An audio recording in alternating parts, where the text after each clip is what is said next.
Our first speaker is Nico Edwards. Nico is a doctoral researcher at the University of Sussex in the UK. She's conducting a PhD project on green militarism and eco-social injustice, for which she won an award, the Adam Weiler Research Impact Award this year.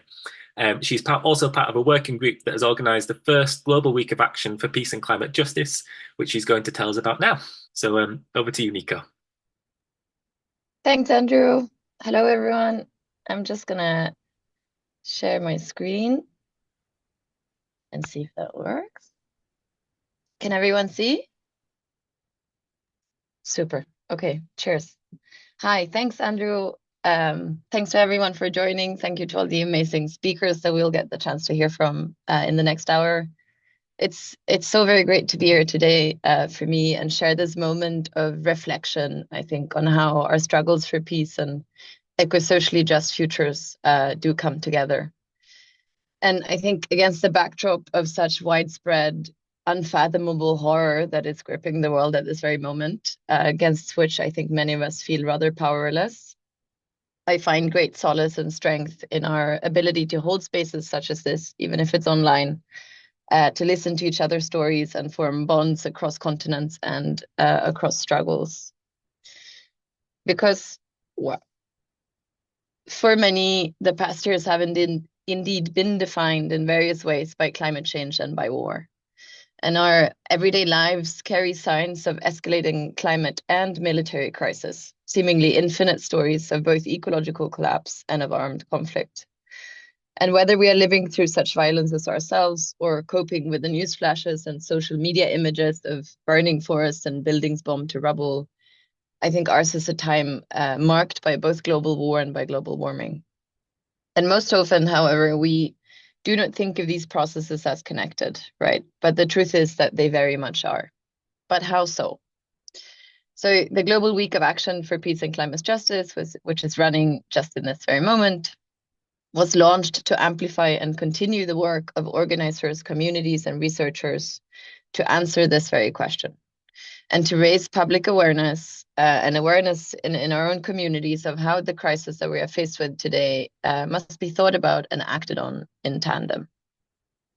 And for this year's Week of Action, we decided to focus on the huge role of money and capital in determining the direction of our global future. And there seems indeed to always be more money for war, fossil fuel combustion, mineral extraction, and so-called technological development, while funds for peace initiatives and global civil society are decimated, and a majority of people globally live under extreme conditions of poverty, exploitation, hunger, dispossession, and many other types of violences, while also coping with the intensifying climate shocks and extreme weathers that they have little to no role in causing. And as Israel's genocidal war on Gaza has made terribly clear, the people profiting from genocide, military power, and the destruction of the planet are very often the same. In 2023, for instance, the world's 5 biggest arms producers, which are all US companies, recorded a sales value of 243 billion US dollars.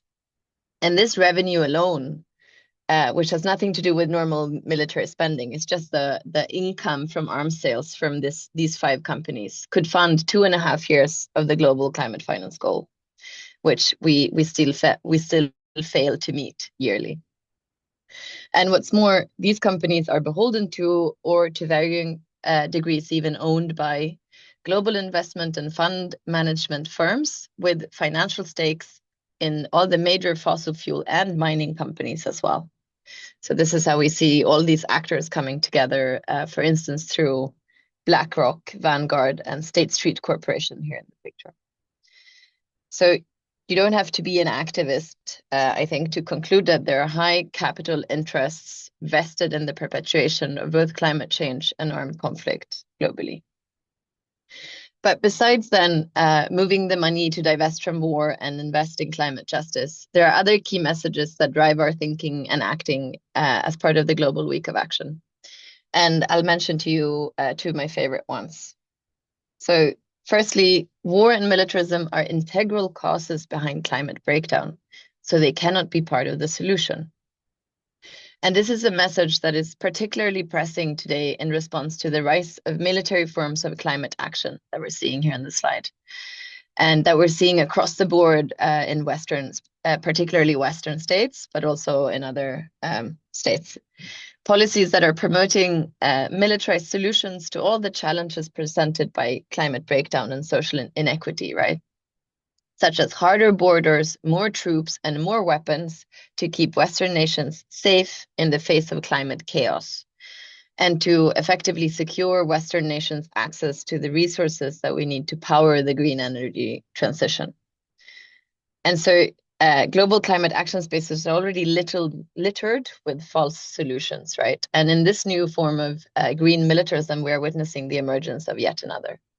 So for us, as part of the Global Week of Action, it's very important to push back against these types of militarized false solutions.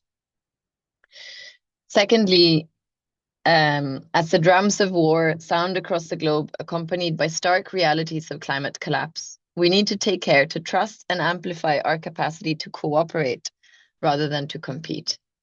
That is, our capacity as human beings, as communities, societies, and as co-dwellers with beyond human worlds to choose and practice solidarity, cooperation, tolerance, and mutual aid, rather than turn to violence, competition, or self-aggrandizement. Because it's very obvious how what we would call the military-industrial complex and the fossil fuel imperialism that feeds it, that have sort of caused these crises to begin with, they both rely on, or indeed bank on, our internalization of this very idea, of the acceptance that people are simply destined for conflict and we must act and protect ourselves accordingly. But however much those in power are trying to hammer in the notion that humanity is evolutionarily bound to fighting wars and to struggle over scarce resources on a planet that our species is somehow entitled to rule, the scientific evidence to the contrary speaks on its own.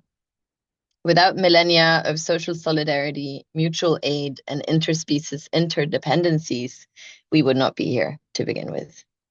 So on that note, I'll hand back to you, Andrew, and I look forward to hearing from all our brilliant panelists.